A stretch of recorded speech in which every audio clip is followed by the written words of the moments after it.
What if I told you that one TikTok live between Ace's favorite couple, Nic and Olandria, yes, Nic Olandria from Love Island USA Season 7, just gave us more chaos and more soft moments than half the dating show itself? Because while people are still arguing about Ace, Nic, Alandria, Taylor, Sierra, Huda, who should have won Love Island, and whether this was the wildest dating show season Peacock has ever given us, this one live quietly exposed where Nic and Alandria really are now, and what they're planning next. Before we dive into the gifts, the anime list, the shared travel notes, the Jeremiah versus Pepe shipper war, and that little heart rate challenge bombshell, do me a tiny favor. Tap subscribe like it's a last-minute Love Island recoupling and you're trying not to get dumped. It's free, it helps a lot, and you can always change your mind later. All right, let's talk about Nic Olandria. You probably already know the names. Nic, Olandria, Ace, Taylor, Sierra, Huda. If you watched Love Island USA Season 7, you lived through the chaos. You saw friendships crack, couples implode, arguments explode, and the fandom split into 12 different factions over who was real, who was playing the game, and who should have actually won the show. And somehow, in the middle of all that, one couple refused to let go of the timeline, Nic and Olandria. Better known as Nic Olandria, the ship name that literally half the internet has in their display names right now. Even after the villa closed, people were still making edits, arguing about the Love Island Huda drama, re-watching scenes with Ace, Taylor, and Sierra, and saying, okay, but what about Nic and Olandria? Are they endgame or are we delusional?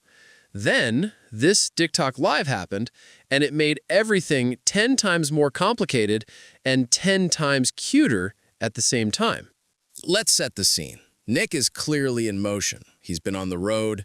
He's juggling shoots, events, and travel.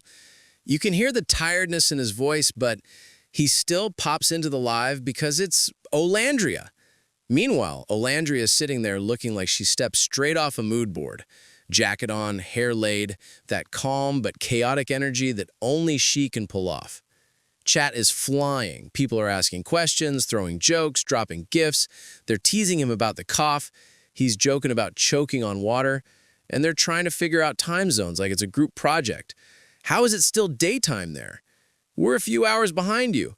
It's all light, playful, but you can feel it. This isn't two people doing PR. This is two people who actually like talking to each other. Then you get one of the moments that instantly became a meme, Olandria in that jacket, looking like the main character she is, and Nic saying, I like your jacket. And she hits him with the now iconic line, Nic, control it, control it.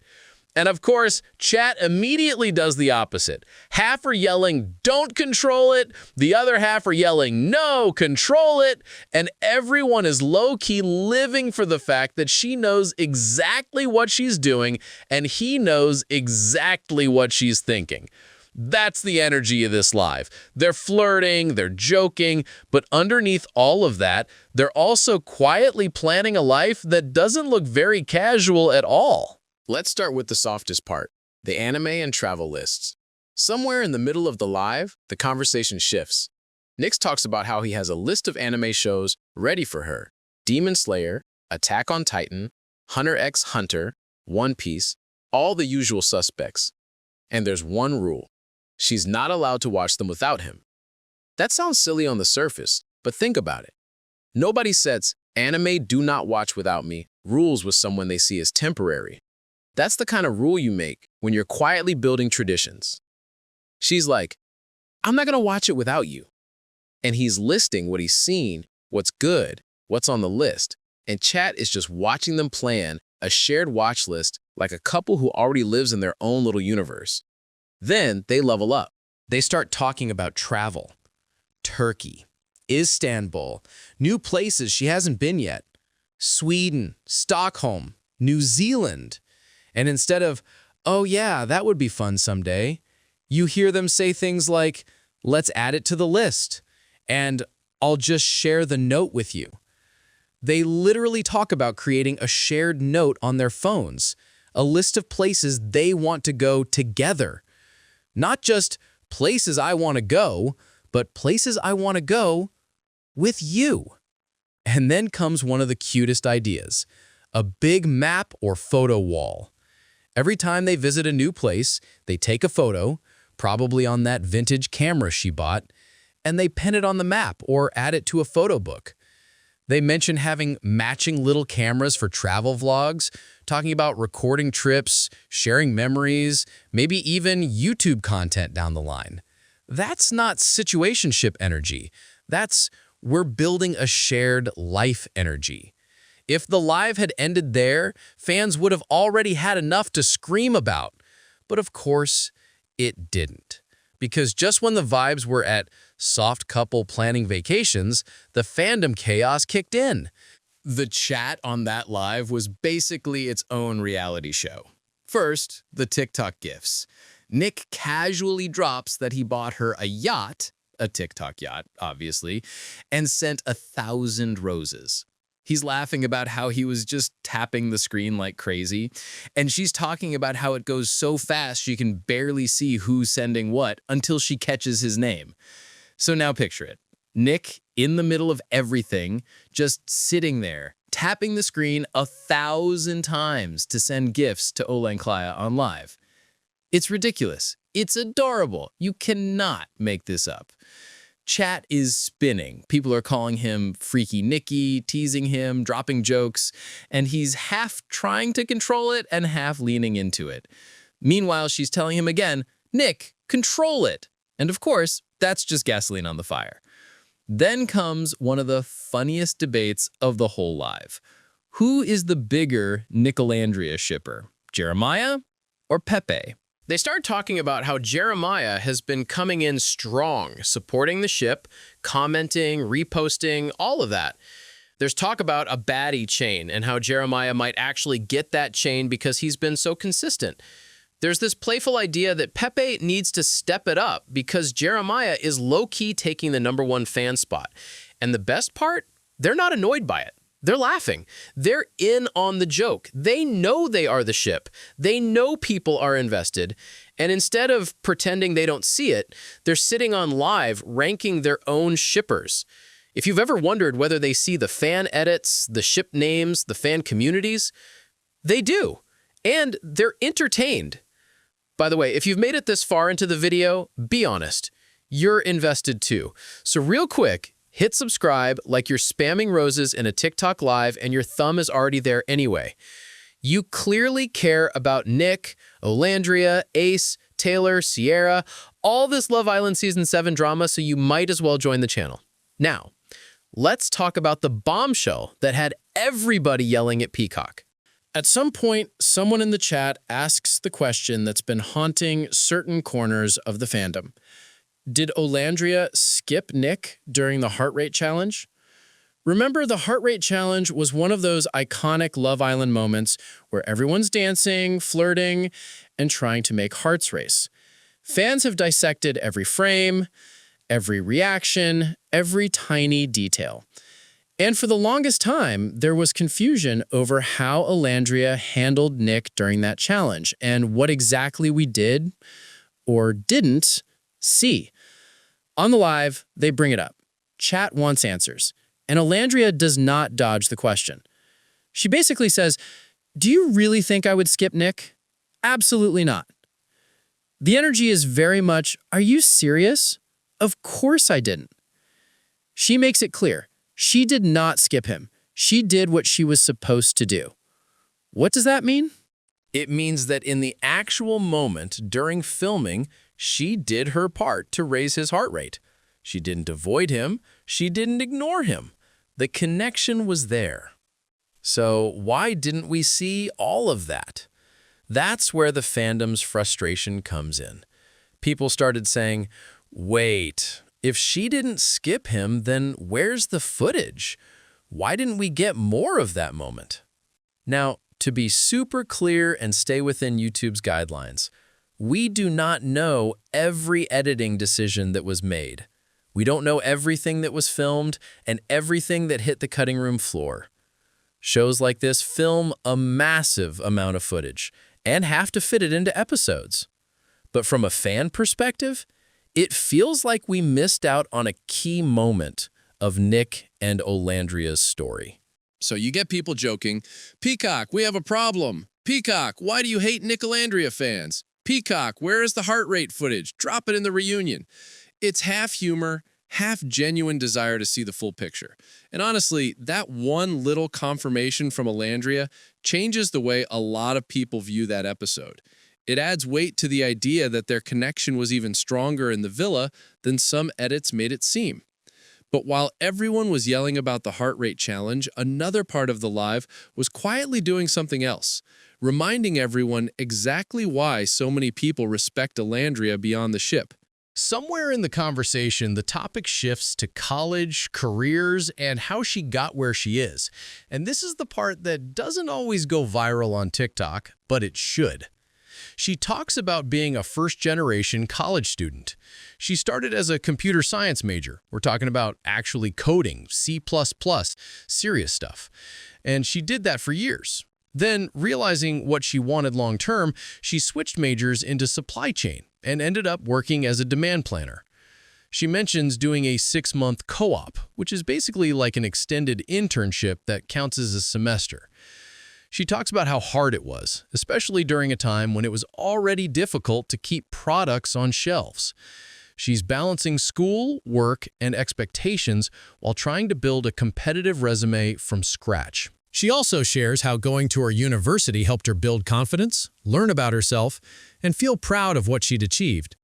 That experience is a huge part of why she carries herself the way she does now, calm, grounded, self-assured. Meanwhile, Nic is clearly impressed. He's hyping her up, acknowledging that she's smart, and really listening to her story. You can tell he respects the grind. And for viewers, especially people who might only know her as the girl from the dating show, this is a reminder. She's not just vibes and outfits. She's someone who pushed through pressure, changed majors late, did the extra work, and still made it out on top. That's the kind of background that makes her current success hit differently. This isn't random. It's built on years of effort. Then we circle back to the topic everyone cares about. How are they going to make time for each other in real life? Because yes, the vacations sound cute, the travel vlogs sound amazing, the anime list is adorable, but both of them are booked. They start talking about sharing calendars, literally. Alandria mentions sending her schedule so Nic can see when she's free and fly to where she is. There's this joke where he imagines rewriting her schedule like, she doesn't have a shoot, she's hanging with Nic today. They talk about potential trips to Houston, they talk about football games, fashion week, DJ sets, raves, and trying to find the right event vibe for her. What's interesting is that none of this sounds hypothetical. It sounds like logistics. They're not saying, if we stay together, maybe one day we could travel. They're saying, okay, if I'm here these days and you're there those days, how do we sync this up? That's grown energy. That's two people with careers trying to figure out how to still show up for each other. Then you get to her YouTube channel. Someone asks if she's ever going to actually use it. And she's honest. She wants to, but she needs a videographer. She talks about how there's so much behind-the-scenes content that could be recorded, but she doesn't have the time to film and edit everything alone. She mentions wanting to do vlogs, cook with me videos, and more real, casual content. If that ever fully launches, all of this, the live, the trips, the anime, the cooking, the travel, becomes even more real for the fandom, because you're not just seeing the glossy, event-ready version, you're seeing the everyday version too. Now, we have to talk about something a little more serious that came up at the end. Nic looks tired. Not, I stayed up an extra hour tired. The kind of tired where your body is still going through the motions, but your energy is clearly at half battery. After the live, a lot of people, including commentators, pointed out that he seems exhausted. And if you think about his schedule since the show ended, it makes sense. He's been traveling, working, doing shoots, events, DJ sets, content, appearances, everything. And Nic doesn't seem like the kind of person who does anything at 50%. When he's in, he's all in, which is great for opportunity, but also rough on your mental and physical health if you don't slow down. The person recapping the live even said they hope he takes care of his physical health, mental health, and emotional health, and remembers that opportunities will still come, that rest has to be a priority now. And that's not just about Nic, it's about all of them. This Love Island group has been thrown into a fast, intense life.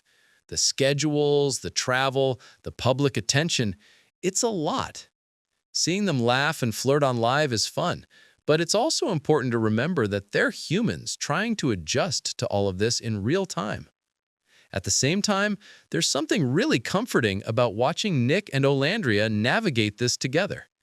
You've got a couple who plans trips together, makes shared anime lists, shares calendars, talks openly about college, work, and ambition, teases each other about outfits, piercings, and coughs, confirms they didn't skip each other when it mattered.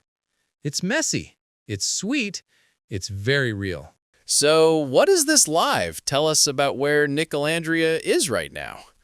It tells us that even after Love Island Season 7, even after all the drama with Ace, Taylor, Sierra, Huda, and the rest of the cast, Nic and Alandria are still building something. Not perfectly, not with a neat bow on top, but actively. They're not pretending they're not close. They're literally letting the world watch them plan anime nights, travel maps, ski trips, football games, YouTube content, and shared calendars. They're letting you see the flirting, the arguments with chat, the joking about controlling it, the coughing, the tiredness, the ambition, the vulnerability. And on top of that, they casually dropped a heart rate challenge revelation that has the whole fandom side-eyeing the lost footage. Are they perfect? No. Are there going to be more rumors, more lives, more chaos, and more edits? Absolutely. This is Love Island we're talking about. The story never really ends. But if you watched that live from start to finish, it's hard to deny one thing. Whatever you want to call it, situation, soft launch, relationship, Nic and Alandria are choosing each other, again and again, even when their calendars are full and their lives are loud. And honestly, that's why the ship won't die.